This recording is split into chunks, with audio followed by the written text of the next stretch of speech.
Does it come in the frame? And now we're moving to slightly smaller plants. Not really. Anyone else do that? Hi, I'm Katja and I'm addicted to pulling the petiole sheet away from new leaves.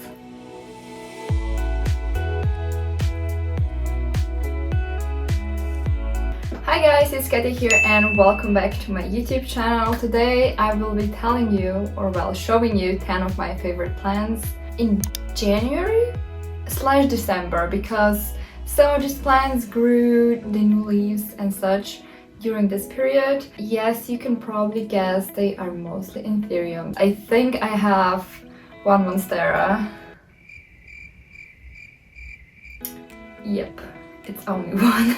Anyways, without further ado, let's get started. The first plant I will be starting off with is this bad boy. This is Anthurium crystallinum hybrid. So I got this one from Indonesia last year in November.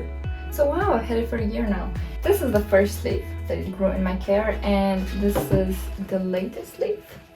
It has currently grown and you can see it is pushing out, and I've just collected the pollen and it's already pushing out another inflow and getting ready for another leaf.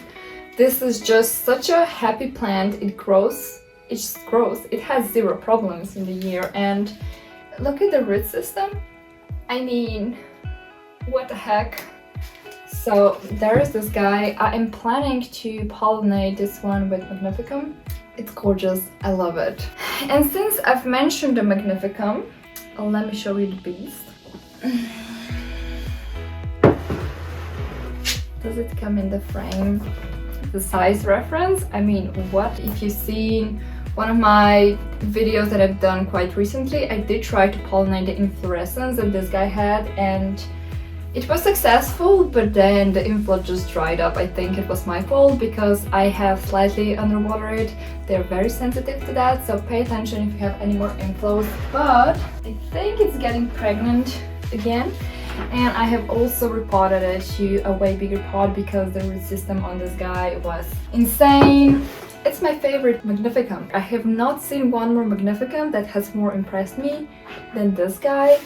I mean, what is not to love, am I right? This is the first leaf that grew in my care, and you can just see the size comparison. It does take quite some time for it to push a new leaf, but it's okay, it's okay. If a leaf is like that, I won't be complaining. And now we're moving to slightly smaller plants.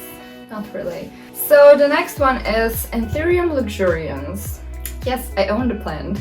So this was actually a gift from my friend in America, and I got it as a wet stick, and it really wasn't that promising. It's just growing now and the new leaf is super big, and I'm so excited for this one because I've always wanted it, but they're still so expensive and I just don't see myself paying that because I know the prices have gone down seriously. I was like, yeah, I'm gonna get it one day, and I'll have a baby and I'm gonna be growing it out. And it's also very bullet eye. I can show you on the sunshine here, like, do you see the sheen? Love it. I call it Luxit. My boy. Next one, Monstera, as I mentioned, the only intruder in this Anthurium gang. Next one is Monstera esqueleto, previously known as Monstera epipremnoides. This was also grown from a wet stick. Oh, it's growing a root. That was gifted to me last year. It doesn't have a first leaf, but it was really weird and we weren't sure if it was esqueleto or not, but it picked up the size super fast. I mean, do you see those fenestrated leaves? They're super pretty. And I've kind of made a moss ball wannabe from tree fern, because when you order tree fern, you sometimes get big chunks in it, and I just put two together. And can you see she is trying to grow into that, which is very nice, but she does need the proper support. And another thing I've noticed, they really appreciate water, so I do have it in this pot, which kind of has like a section where the water can be, and the whole pot is not actively staying wet, so the plant will wick as much water as it needs. And it's a really good technique, even with Anthuriums. If you do that, they will love you.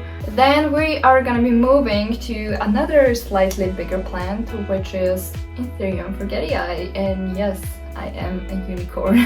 So this is one of my darkest plants. I got this one from Ecuagenera and it came with leaves that look like this, and I really was not impressed with it. I was like, what the heck, what is this weirdo of Orchidea? And it's really different from most that you see out there. I mean, it's super dark and it has like silver but minimal venation, and it's so bullet-eye. Are you ready for... Can you see that? It's amazing. It did have a slight thrips, but I think we're good now. And this is the second inflow that it's pushed. It had one more, which again was successfully pollinated, but my sorry ass forgot to water it and it dried up. And I've salved it now. It's funny, it has like minty smell as well, and it's already pushing out another inflow and another leaf, and I should most likely repot it, but it's currently holding an inflow, so that's usually not the best way to go about it. So we're gonna see. I'm gonna try really hard to keep up with the watering, and I usually have one of these little saucer pots and I just fill it with some water so it can wick the water itself. It works really well, but since it's in a small pot and has a lot of roots, it does tend to dry out faster. Moving forward to the boys that you see here. First one, this baby, which the latest leaf has really surprised me. So this is Anthurium Ace of Spades crossed with Magnificum. This is one of the seeds that really took off. The other one is kind of slow, and I did give it to my friend. We did have some slight thrips problem with this one as well, but the new leaf is so big and it has moved to the caterpillar phase, which is really damn impressive for a plant that's this small of a size. Let me show you the leaf in the sunshine. Amazing. It's such a nice one, and you can actively see the Ace of Spades features because it has such red undersides. Amazing. I cannot wait for this one to grow out, like I really cannot wait, and it seems like it's getting ready to push another leaf, so I'm really excited. Another one that I've grown from a wet stick. This is Anthurium Waterbrianum crossed with Anthurium Warocquianum. I believe could be the other way around. So it is currently pushing out a new leaf, which is exciting, and it has finally started to gain the size. It's also very sparkly. I mean, all Anthuriums are very sparkly in the sunshine. I do have another smaller one, and they're kind of synchronizing more or less. I did recently repot them. They have some nice roots growing, which is nice.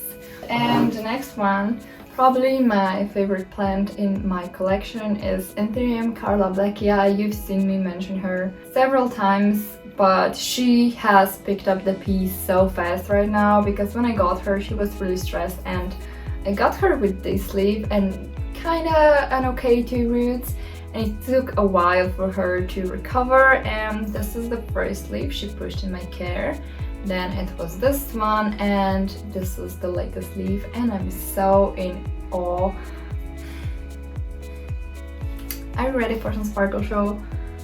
I mean, look at that, look at it. It has the most amazing pinkish new leaves, and it's so dark, even though it's in my prop box where the light intensity is quite high, and I do wonder what would happen if I put it in a relative low light situation.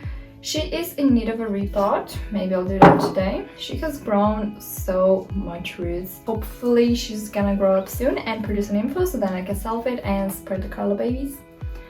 That's the dream. The next plant, also the one that I'm currently obsessing over, and if you follow me on Instagram, you know I've posted this leaf at least 5 times in the past few days. This is Anthurium papillilaminum crossed with crystallinum. This one came from Leiden Garden Center. I love this plant. My friend John has another one, and they're already looking so different, and this is currently the newest leaf, which is just godsend. I mean, what is that? It does have crystallinum features in terms of like slightly more prominent venation and like silvery, but this leaf looks like poppy to me, and I'm so happy that it's keeping the poppy features. I have recently repotted it, and it is seriously really happy. I wanna salve it and cross it with the other seedlings one day, so hopefully we can see what comes out of that, because man, that's gonna be fun times. And the last plant that I have is the king himself. So this is my Anthurium VGI, also known as the King Anthurium.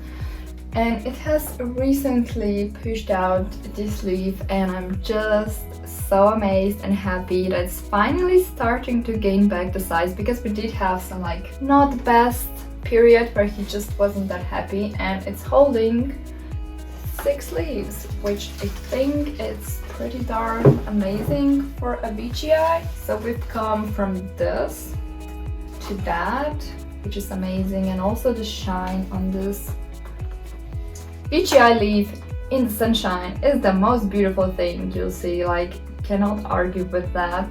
And I just want to show you the roots. That I've noticed is that VGIs really appreciate to be slightly more on the drier side. It has such a fuzzy and thick roots. It's such a fun plant to watch and grow. Anyone else do that?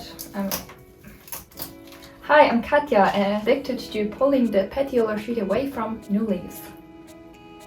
So here is this guy. I'm gonna need to lower the shelves just because the top shelf where I keep my king and 2 queens they're getting too big, so it's kinda a problem.